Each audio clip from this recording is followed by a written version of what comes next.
as a knockout artist. But just as the Tiger was earning his stripes, a drunk driving accident that killed 2 people sent him to prison. Now the Tiger is on the loose again, and today he stalks Buddy McGirt, the former IBF World Junior Welterweight Champion. The hard-charging McGirt has moved up in weight, and now his goal is the welterweight crown. It's McGirt against Baltazar, live from Swan Lake, New York.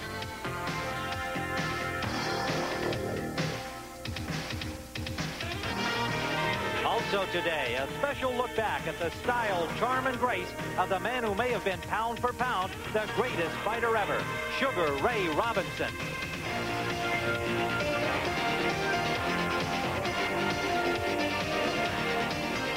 Welcome to scenic Swan Lake, New York, nestled in the Catskill Mountains, some 95 miles northwest of New York City. There's a rich tradition of boxing in the Catskills. Father Wilkins, a legendary local priest, was instrumental in enticing the likes of Jack Dempsey, Rocky Marciano, Sugar Ray Robinson, and Muhammad Ali to train and fight in this resort region. And the last time there was a major fight here in Swan Lake, it featured a young heavyweight who grew up in this area. His name, Mike Tyson. And today, an eager crowd is expected to watch a compelling welterweight matchup between Tony the Tiger Baltazar and former IBF world champion Buddy McGirt. Hello, everyone. I'm Tim Ryan. Welcome to this edition of CBS Sports Sunday as our Budweiser boxing tour plays the Borscht Belt, as this area is affectionately known by comedians such as Alan King and Buddy Hackett, who got their starts entertaining at Catskill hotels decades ago. In addition to our live bout, we also have a special tribute to the late Sugar Ray Robinson. It was 50 years ago that he captured his first Golden Gloves title. Today, we'll look at his development from Walker Smith Jr. to the original Sugar Ray, including some of his actual fight footage against Jake LaMotta and Rocky Graziano. Turning first to some sports news of the day, earlier over in Wimbledon.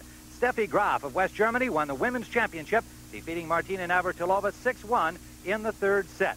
And Graf got off to a good start, winning the 1st set easily here at match point after dropping the 2nd set in a tiebreaker. She went on to win handily in the 3rd, her 2nd consecutive Wimbledon crown.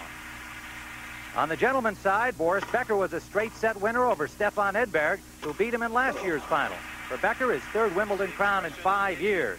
He won the 1st set, 6-love, the first man in 66 years to do it, fought off 3 set points in the 2nd set, and then won the 3rd 6-4 over last year's defending champion, Stefan Edberg.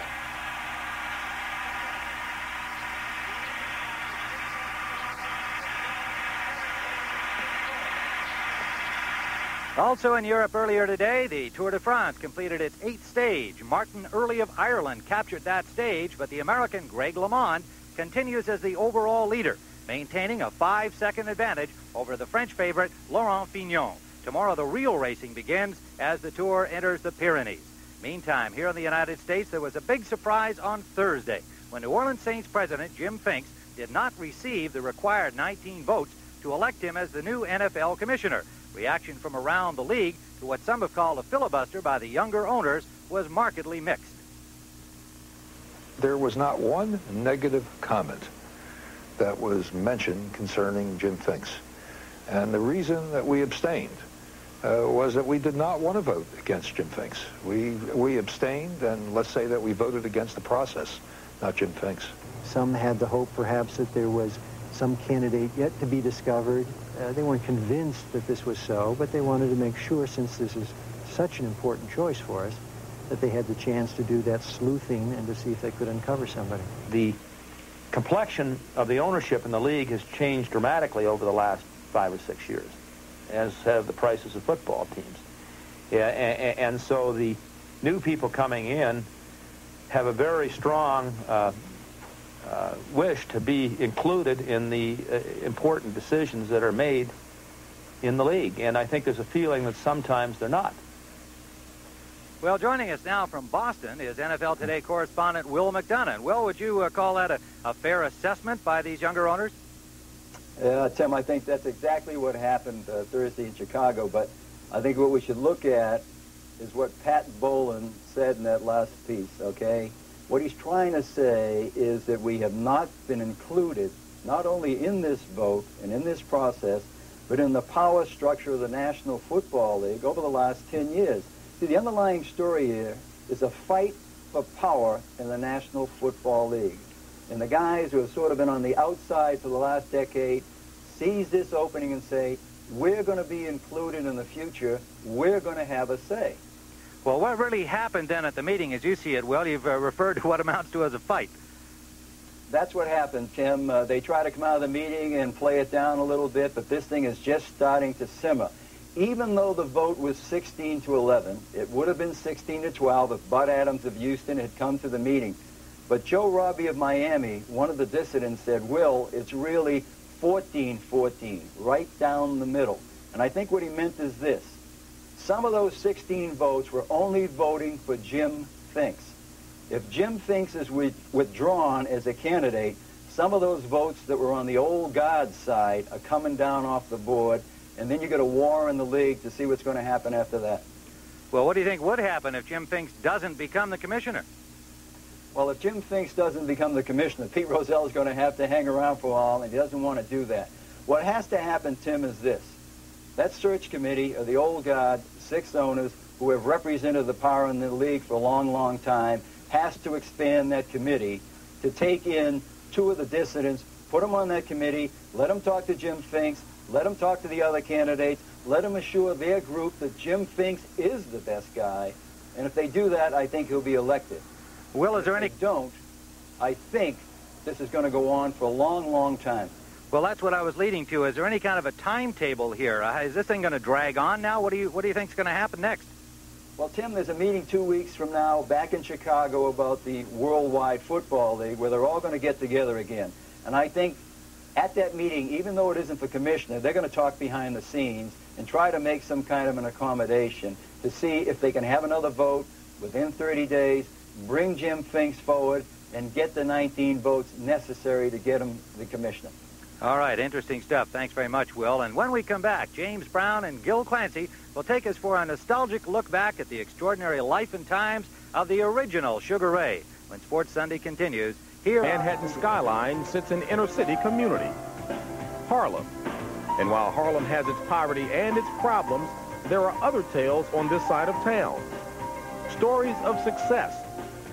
Stories of children who, through the years, have grown up to become leaders in business, government, and entertainment. Let us take you back in time for a story about one of Harlem's heroes. He was a boxer, a puncher, a gladiator, a charmer outside the ring. Inside, he is still considered, pound for pound, the greatest fighter who ever lived. Today, we'll take a look back and remember the original Sugar Ray, Sugar Ray Robinson. From the Salem United Methodist Church on 129th Street and 7th Avenue, Adam Clayton Powell Jr. Boulevard in Harlem. Hello everyone, I'm James Brown and welcome to our show. What does a story about a tough customer in a rough sport have to do with a house of worship? Well, this is where Sugar Ray Robinson got his start. No, not fighting during Sunday services, but down below. In the basement was the headquarters of the Salem Crescent Boxing Club. The club is gone now, and only a basketball court remains. But this is where Sugar Ray Robinson worked on developing and honing his skills. And it was 50 years ago that Ray Robinson emerged from the gym and into the limelight for the first time, winning the prestigious New York Golden Gloves. Although only 19, Robinson appears to have a boxing finesse far beyond his years. A pulverizing right crashes off Valentine's jaw. We know him as Sugar Ray Robinson, but he was born Walker Smith Jr. in Detroit. At age 11, his mother moved the family to New York, eventually settling in Harlem during the Depression. Growing up, he was just an ordinary child. You know, a prankness. He was mischievous. You know, he did a lot of devilish things. A pastor guided him into the church gym, but when it came time to fight amateur bouts, he was underage. So Walker Smith Jr. assumed another fighter's name and identity. A friend of mine, whose name was Ray Robinson, I borrowed his birth certificate. And I meant to give him back his name, but he said I had to steal it. The new Ray Robinson never looked back. He picked up a nickname when a sports writer said to his trainer, "You have a sweet fighter there." The trainer responded, "Sweet as sugar." Others might be quicker or hit harder, but no one put it together so well so often. Sugar Ray himself once said, "You have to look twice to see me once." I think pound for pound, he was the greatest of everyone except in the ring. Don't forget, the guy had over 200 fights. He fought for 25 years. He knew everything. He's a masterful boxer, terrific puncher, and he was just a great competitor. Ray's style in the ring was to knock you out as soon as possible. I guess he had a panache. You know, he could do it all. He could box, he could slug, he could defend himself. I once saw him knock out a guy moving backward. He was moving backward, not the guy, and knocked him out with a left hook, cold conked him. Robinson was one of 4 magnificent men whose accomplishments spanned 4 decades and whose triumphs meant so much to the black community. Certainly is another pleasure on my part to present to you, Ray Robinson, this Achievement Award. In those days when Ray